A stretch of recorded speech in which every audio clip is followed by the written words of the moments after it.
remaining player from Aurora also escaped here. So there's still a chance for 9 Impulse to make an impact in this final lobby, but Trojan will survive, and they're going to get back up to a full 3 here, potentially. All the meanwhile, on the southern side, Forbidden and Passion split off. They went east and west. They didn't fight each other out of fragments, so it means we have 4 squads remaining.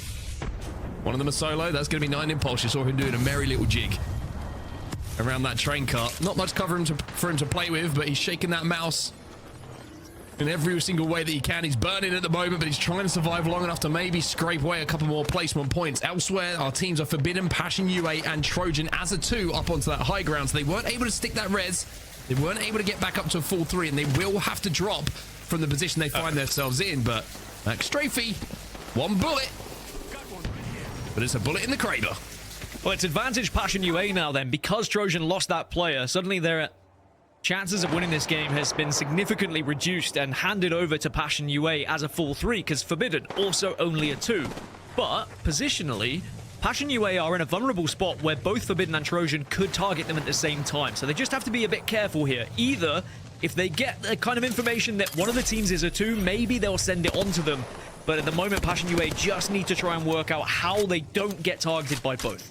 Yeah, Forbidden will have to move last here because they have the cover for the longest time. And Trojan decide that they want to try and play this train cut. They might be able to get an armor swap out of the box of 9 Impulse as well, which is going to give them a little bit to work with. And you can see that Remix Powers has done exactly that. Turbocharged Havoc also is going to help in this team fight, but there's an EMP, and now the push is coming in. They're going to be playing for second, and this is the go button now for Passion UA. Yeah, I think Trojan got the info that Forbidden were a 2, and they said, we'll take the 2v2, we'll try and go for second place. They push in, they get aggressive, and they'll be rewarded. But now here comes the final remaining pieces. Passion UA to get the victory, to get the dub. Trojan takes second, but it was Passion UA who just had to wait at that point.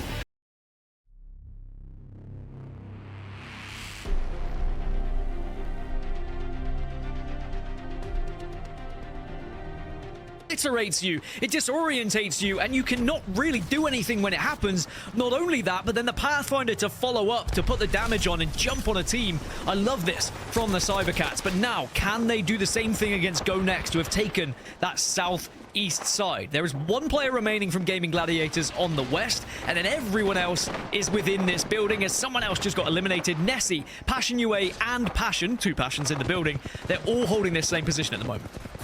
That actually might be a fantastic spot for Gaming Gladiators to try to rat safely, and while everyone else in this building is focusing on each other, Cybercats will try to be scouting out in their general vicinity, but also knowing they do have to keep their eyes on Go Next, who could potentially peek them and deal damage that they don't want to have to focus on right now.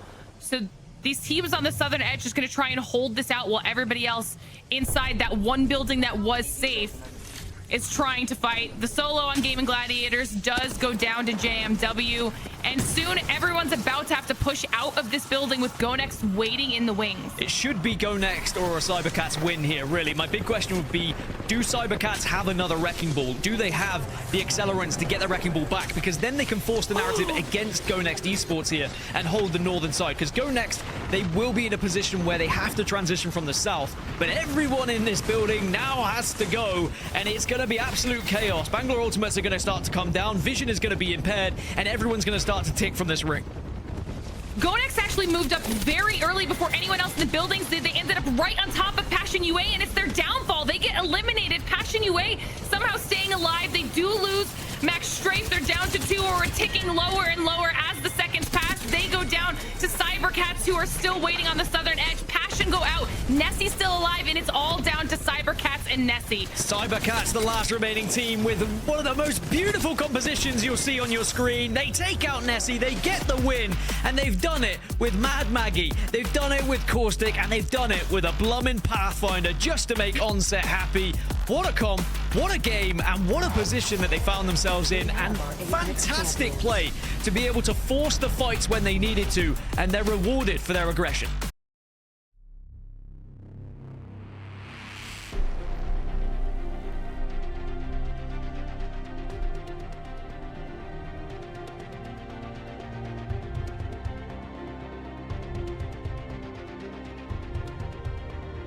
They had it, but Gaming Gladiators still somehow come out on top. The knockdown shields doing the job here. And GG, remember, they were in a horrible position early on, managed to survive, managed to get out of that little ditch, and now made it into the top 5 as well. So a fantastic performance in the clutch as well, coming in from Lufka, meaning that they will guarantee themselves some more placement points here. Atlas, Peacekeeper in the hands here, which is always a nice thing to see as well. Aurora have been able to get back up to a full 3, by the way. Yeah, I was going to say, they're going to be forced into play. FaZe have gone down as well, but like you mentioned, Blacklist International now have to go through Aurora, who managed to get that reset. Well, Gaming Gladiators will be eliminated. Now it's Aurora, Blacklist International, and Atlas. Atlas and Blacklist International on the edges. Aurora at the moment are the meat of the sandwich, and they just want to try and avoid what they can, but there is not much cover to work with here. Teams are going to be forced into one another a little bit sooner than they would like, as evac towers now go down, potentially as a distraction, or maybe as a last-ditch attempt to try and avoid gunfire. Also a good way to vault some fences if you need to in the end. So it's a 3v3v3. Atlas versus Blacklist International versus Aurora. And it looks like Blacklist International have made a play for center zone. So they will have to move last, so to speak, from their position. But have they just put themselves in a little bit of a pinch here? That's the real question. It is a dicey scenario for them, but Atlas should be able to get initial damage on someone. And you can already see Aurora get the first knock. Uh-oh. Aurora got a knock, but they also had one go down themselves, but Hardeki is still alive on that lifeline. He might be able to pop that res. However, it's an opportunity now for Atlas to jump up and do some damage. This is just back and forth. Nobody really feels like they have full control. Now the Dark Veil's going to go down just to split that zone. So much responsibility for Black Venom on the Catalyst, because he can bounce back and forth through that cat wall and now can jump up. Now Aurora eliminated, and now Atlas can pounce. Atlas move in. Atlas get the win. And that Dark Veil might have been the difference. It just gave them a little bit of breathing room to reset in those final moments.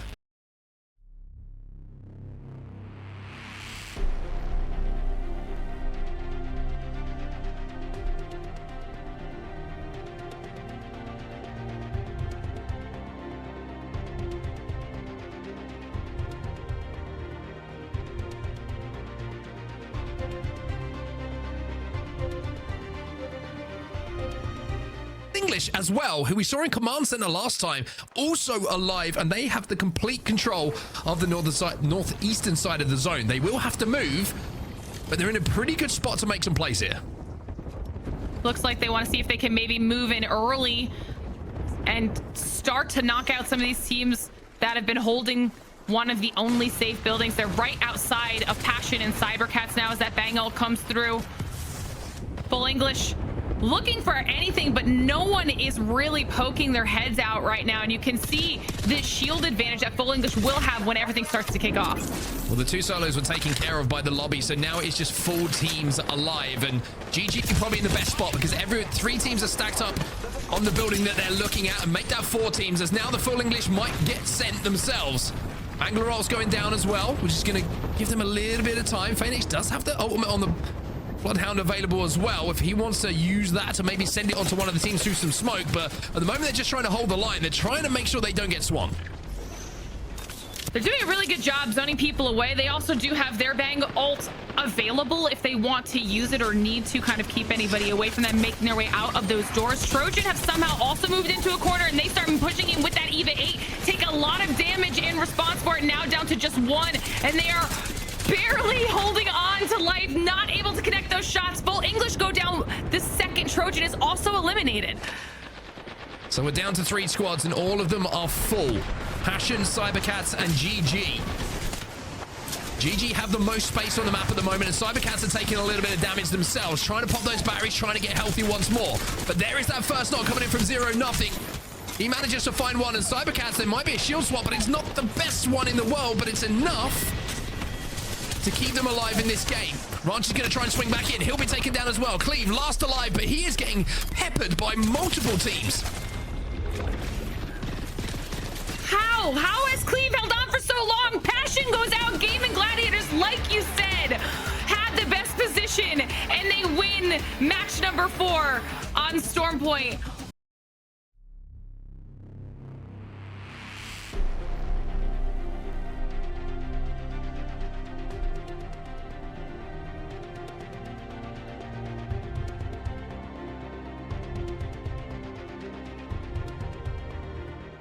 Tyler on a few different rosters here or there, still has Na'Vi in his name. but playing for Eternal and finds himself in the top 3 with a chance to send Eternal into the top 10 in the overalls and maybe a little bit further if they can find a victory here. Well, now we're looking at the utility, right? You're looking at nades, you're looking at who has ultimates available, and you imagine with the amount of time that has gone past that most teams should be back up to a position where with some ult excels and a little bit of jiggery pokery, they should have those ultimates available as well. The one issue here for Go Next Esports is the bangles, because they don't have that cover of the roof. They might be in a position where they take some damage, and you never know who's going to swing off that damage. Eternal with those red evos may be able to put themselves in a position where they think we can do enough damage and sweep on it quickly to then take our next fight as well. So Vex are in 7th, Go Next are in 8th, and Eternal are in 10th. So all 3 of these teams need a win to try and catch the leaders here.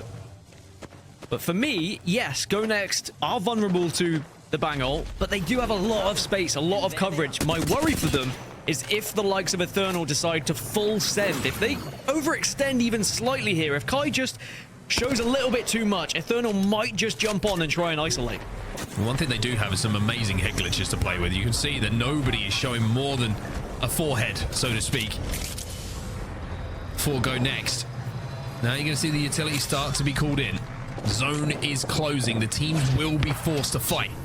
Scan's going to come in here, which is going to give away the position of Vex here for Eternal. Go Next trying to make themselves as big as possible. You would say down in the armor advantage, but who is going to be the team who has to engage first? Go Next's coverage starting to disappear a little bit on this zone close. Oh, Eternal thinking about pushing out towards Go Next. Go Next need to be hammering them here. They need to be putting some presence down to not allow Eternal to get past this door, but they've allowed Eternal out, and now Eternal, their only play here really is to push on to Go Next. Take a little bit of damage. Also, one thing to note is you do have the cat walls as well, so Go Next can survive a little bit longer. Is that cat wall going to buy them enough time to force Vex and Eternal to have to engage first? Nades being exchanged, damage being exchanged, but not in a way which is a significant contributor. But maybe Go Next now do have enough time to capitalize, because Eternal are being pushed by Vex. They want to try and take on part. Tyler's trying to do what he can, but they will fall. Eternal will fall, and Go Next will win it. They bought just enough time.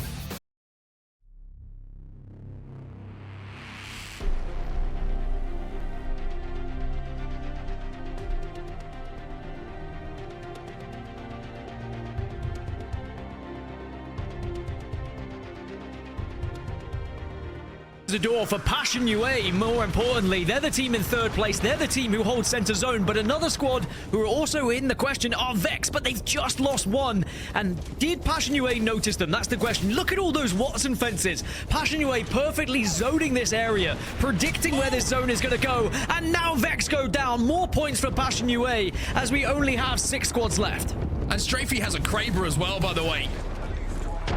The Ukrainian who has been through a lot recently. He's looking to put some good vibes towards his team. It was great to see him, of course, at the Split 1 playoffs. They're looking to make it to the Split 2 as well. And with a game day win, there's no better opportunity. Atlas will fall as well. Strafey flies in. It's another kill for Passion UA. They move up to 2nd. They're only 1 point behind the Cybercats now. They're into the top 3. They hold prime position. They need to win this fight. If they do win this fight, the likelihood is they will win the entire day here on set. 3 squads remaining, and they move into 1st position. FaZe Clan will be eliminated, so Passion UA make a huge late game rally. Sanyu will fall with 2 bullets left in a Kraber. Strafey might have an opportunity here to do something a little bit special towards the end of this game. He reloads, and now he's got a few more to play with. It's Na'Vi on the other side, and Na'Vi now with the advantage to win this game, but it's going to be all about Passion UA here. Passion UA, unfortunately, will fall. Na'Vi will win the game, but the story belongs to Passion. They managed to get the job done. They will win the day, you would imagine, by going into that 1st place.